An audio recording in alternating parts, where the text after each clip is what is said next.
buat kita semua. Perkenalkan, nama saya Abdul Rahim, dosen di program studi D3 Teknik Pertambangan Politeknik Amangapare Timika. Pada kesempatan kali ini saya akan menjelaskan mata kuliah perpetaan. Mata kuliah perpetaan ditempuh mahasiswa di semester 2 dengan jumlah SKS 3 terdiri dari 2 SKS praktikum atau di lapangan dan 1 SKS teori atau di kelas. Mata kuliah perpetaan menjelaskan tentang pengetahuan survei dan hubungannya dengan teknik pertambangan, pengenalan alat ukur, sistem satuan koordinat, prinsip menentukan posisi atau titik, metode pengukuran jarak, pengukuran beda tinggi, pengukuran profil, pengukuran luas, volume galian dan timbunan, pengukuran sudut dan arah, metode pengukuran poligon, pengukuran topografi atau garis kontur, serta fotogrametri. Diharapkan setelah mahasiswa mengikuti mata kuliah ini, mahasiswa dapat mengolah informasi data pengukuran dan melakukan pengukuran di lapangan menggunakan segala macam peralatan pemetaan. Capaian mata kuliah pemetaan yaitu mahasiswa mampu memahami konsep ilmu pengukuran, mahasiswa mampu mengoperasikan kompas geologi, pengaplikasian ke pemetaan, mahasiswa mampu mengoperasikan GPS dan konsep pengukuran di lapangan, mahasiswa mampu menggunakan teodolit, pencatatan lapangan, serta membuat peta dari hasil pengukuran, mahasiswa mampu mengoperasikan total station serta membuat berbagai jenis model peta. Dan yang terakhir, mahasiswa mampu mengoperasikan drone untuk aplikasi pemetaan. Sistem pembelajaran. Setiap peralatan pemetaan didukung dengan 1 kali pertemuan di kelas atau teori dan pertemuan selanjutnya di lapangan atau praktikum. Hal ini untuk mendukung kemampuan mahasiswa dari segi teori maupun lapangan. Metode pembelajaran yang saya lakukan berfokus pada program base. Untuk awal-awal pertemuan, saya berfokus pada kegiatan praktikum di lapangan. Dan selanjutnya, kami fokus pada project based learning. Dari tahun 2020, kami program studi teknik pertambangan selalu menjadi mitra dari pemerintah Kabupaten Mimika untuk ikut andil dalam pengembangan wilayah. Sebagai contoh, di tahun 2022, kami mendapat proyek survei pembukaan akses jalan dari satu kampung ke kampung yang lain. Setiap proyek selalu diikuti oleh mahasiswa yang saat itu mengampu mata kuliah perpetaan. Ini menjadi modal mahasiswa untuk belajar di lapangan dan mengetahui dunia kerja ketika ingin menjadi seorang surveyor. Sistem penilaian dilakukan dengan 4 cara. Yang pertama, keaktifan 10%, praktikum 40%, ujian tengah semester 25%, dan ujian akhir semester 25%. Assalamualaikum warahmatullahi wabarakatuh. Selamat sore dan salam sejahtera semua. Pada kesempatan hari ini kita melanjutkan materi pertemuan di kelas dengan materi yaitu pemetaan menggunakan teodolit, ya. Pemetaan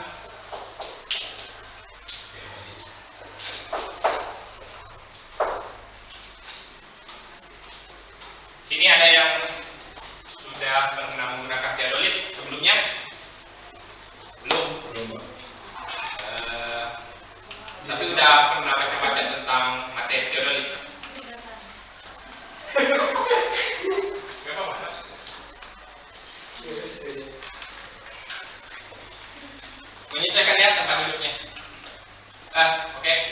lanjut. Kalau belum ada, teodolit adalah suatu alat yang digunakan untuk survei, entah survei topografi, survei sudut, area.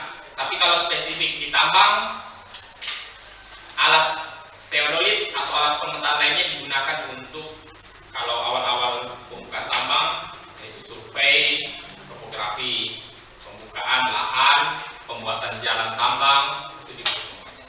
Ya, pada kesempatan hari ini juga di depan kalian sudah ada peralatan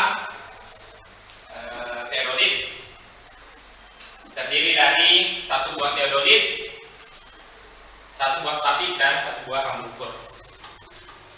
Baik, tujuan dari pembelajaran ini yaitu diharapkan setelah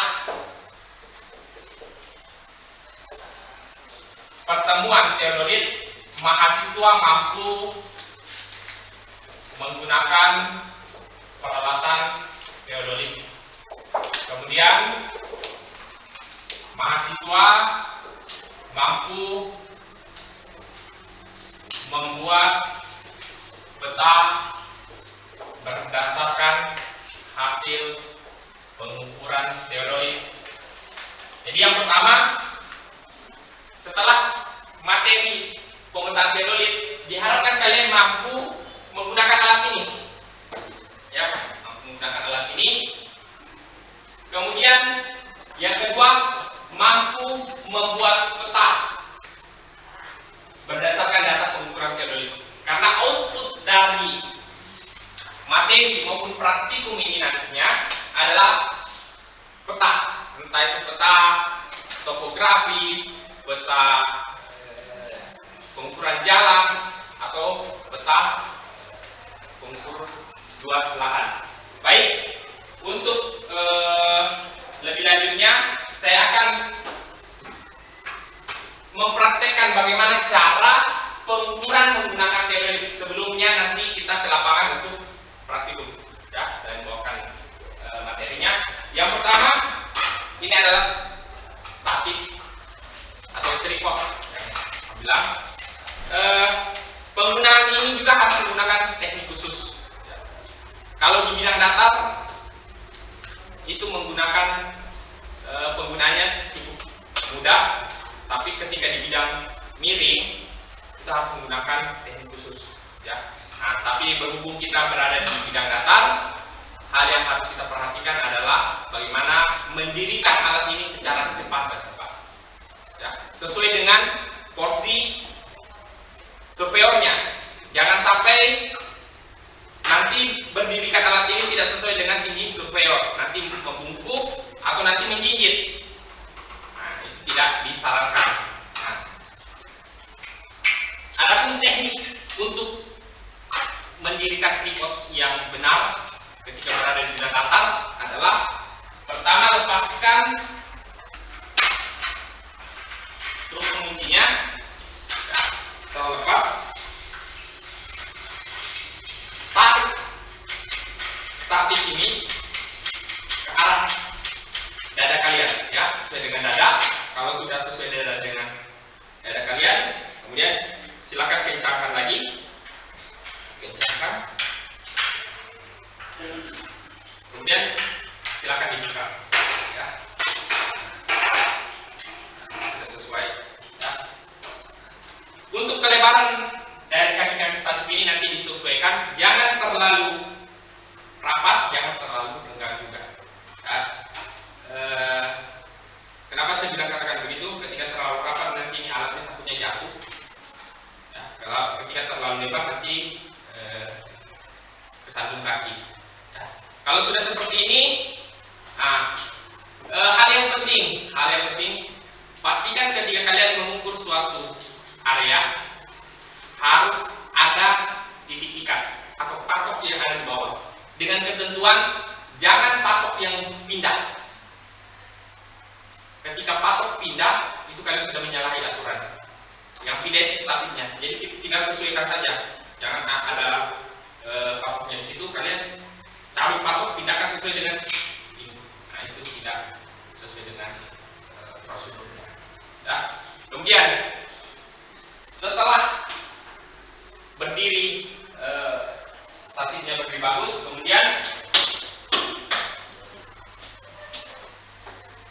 silakan kalian membawa ini juga hati-hati ya. Membawa ini hati-hati karena katakan karena sudah disediakan handle atau pemegang gini. Jadi simpan di sini. Ya, tangan jangan dilepas. Ya, tangan jangan dilepas karena ini belum terkunci. Jadi dikunci.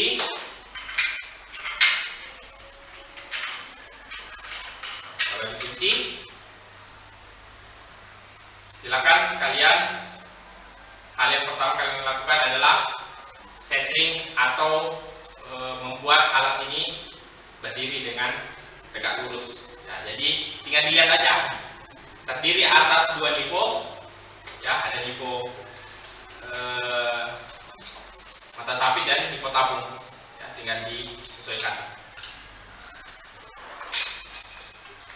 Saya coba centeringkan. Nanti saya minta kalian untuk belajar centering 1-2 orang biar ketika di lapangan itu sudah akhir. Ya.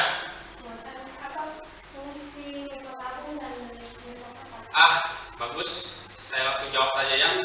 Fungsi dari nivo, alat ini terdiri dari 2 nivo. Nivo yang pertama yang kalian harus centeringkan pertama yaitu nivo kotak ya, yang di bawah ini. Fungsinya supaya alat ini berdiri tegak lurus berdasarkan bidang datar. Ya. Nah, jadi ketika kita mengukur, itu posisinya sudah berada di bidang datar.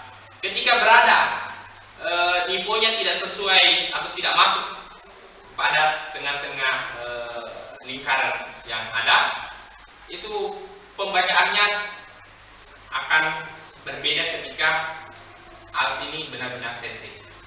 Ya, kemudian setelah nivo yang bawah ini atau nivo kotaknya sudah centering, nanti sesuaikan dengan nivo tabungnya. Ya, ini juga harus. Baik, itulah penjelasan cara pengukuran menggunakan teodolit. Nah, saya minta kesediaan mungkin 1 orang bisa maju ke depan bagaimana cara memperagakan seperti yang tadi diperagakan. Bisa ya? Oke, saya dulu. Perhatikan.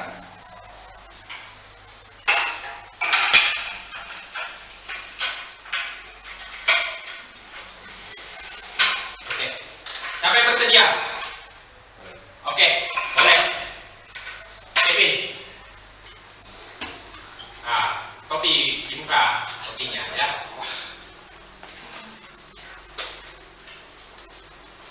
Ya, coba Kevin bantu saya untuk melakukan pemetaan menggunakan teodolit. Ya, tadi kan sudah diperhatikan bagaimana caranya mendirikan tripod, kemudian penggunaan alat ini. Silakan dicoba.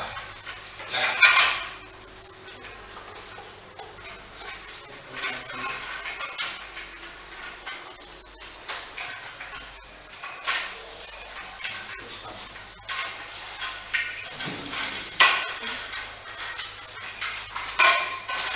Sambil menunggu Kevin mengerjakan, saya absen ya.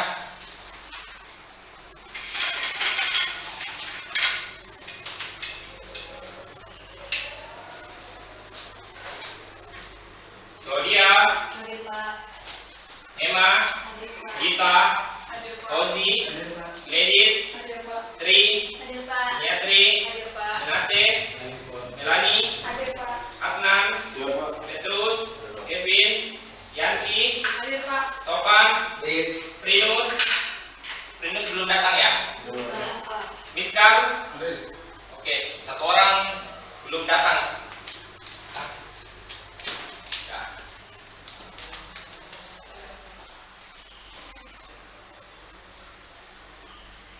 Oke, setelah berdiri, selanjutnya apa ya? Oke, centering.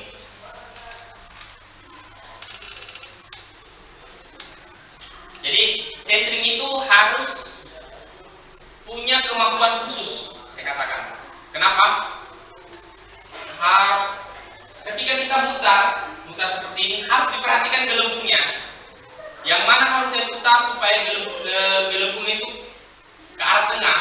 Jangan hanya putar kiri kanan tanpa melihat arah dari gelembungnya. Karena pengalaman ada yang mutar sampai lepas ini. Karena kenapa? Dia tidak tahu konsep bagaimana cara agar gelembung itu berada di tengah.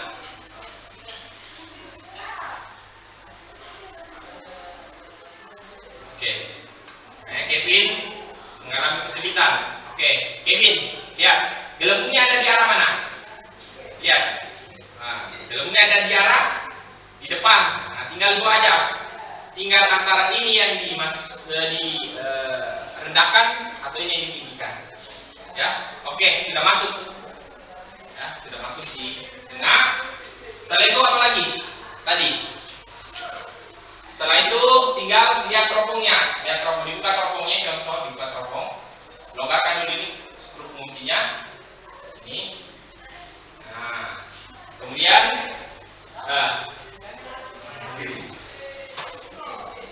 silakan utarakan. Teropongnya diutarakan. Nah, terbalik. Ya, tempelkan begini. Kemudian diputar ke arah utara. Lihat sambil lihat jalur kompasnya mengarah utara. Ya. Nah, oke, sudah oke. Lihat. Oke, sampai ini menunjukkan arah utara. Oke. Kalau sudah, silakan dikunci ya. Untuk penguncinya. Nah, kalau sudah ditekan, apa yang ditekan tombol tadi? Ya, apa tadi yang ditekan ketika teropongnya sudah mengarah ke utara? No set. Silakan ini tekan no set sampai dia bunyi. Ya, Kevin. Nah, tekan begitu no set sampai dia. Nah, kalau sudah, apa yang menandakan bahwa nol set sudah sukses atau sudah berhasil, yaitu angkanya sudah berubah 0 derajat, 0 menit, dan 0 detik ya. Nah, sekarang tinggal putar ke arah rambut. Nah, coba putar ke arah rambut. Ya, dilonggarkan dulu fungsinya. Ya, diputar. Coba bidik berapa nilai benangnya. Ya, kalau belum kelihatan, bantuan visir dimanfaatkan. Dan kalau belum jelas, bisa fokuskan agar terlihat angkanya dengan jelas.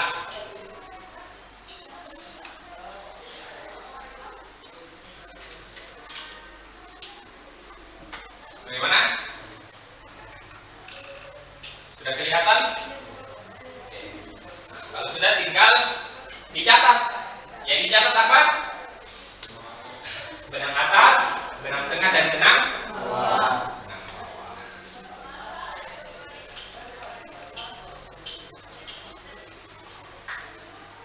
Ada kesulitan? Ya sudah. Oke, sudah mantap ya. Tinggal pembacaan benangnya saja dilakukan. Nah, bisa baca benang? Tidak bisa. Sudah lupa ya.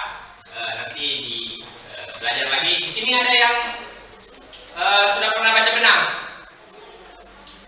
Belum? Kan tadi sudah dipelajari. Ya. Nah, kenapa saya bilang pembacaan benang ini sangat penting? Karena inilah yang nanti akan menjadi tolak ukur utama menentukan beda tinggi.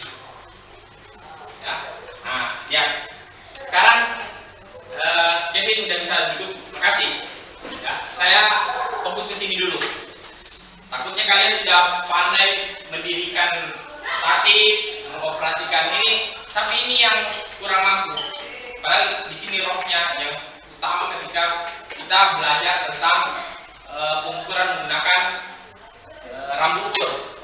Ya, baik itu waterpass, teodolit. Ada berapa warna dalam rambu ini? Warna apa saja? Hitam sama merah.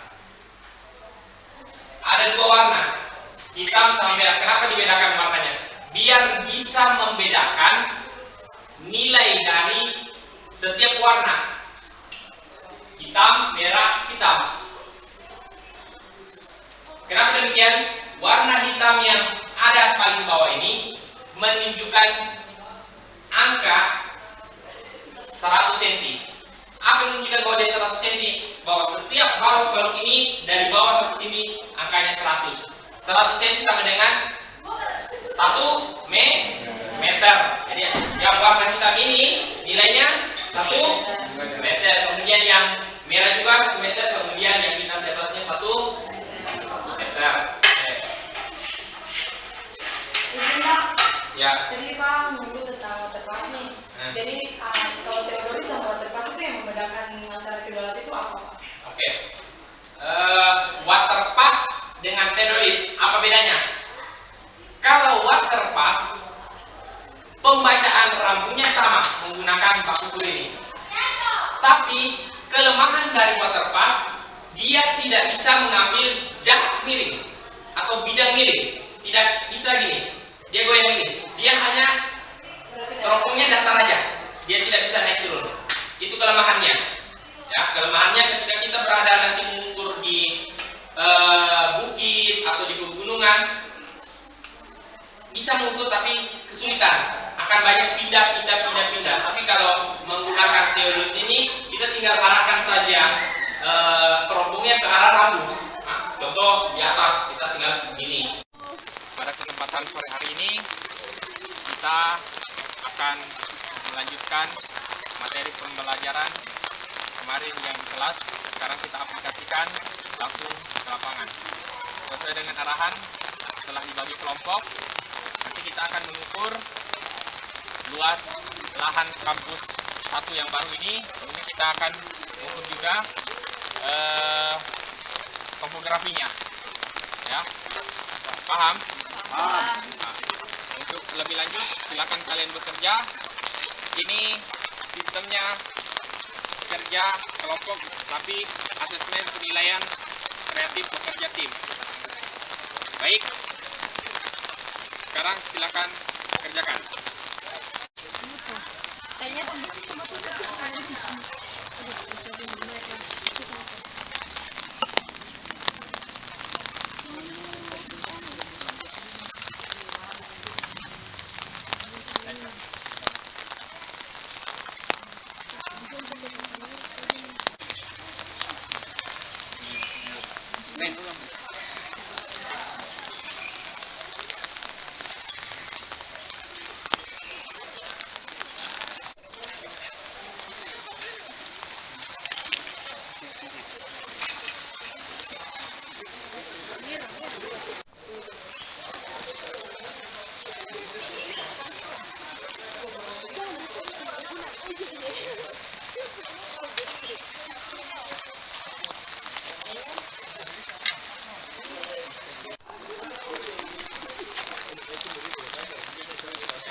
itulah tadi kegiatan pembelajaran di kelas maupun di lapangan.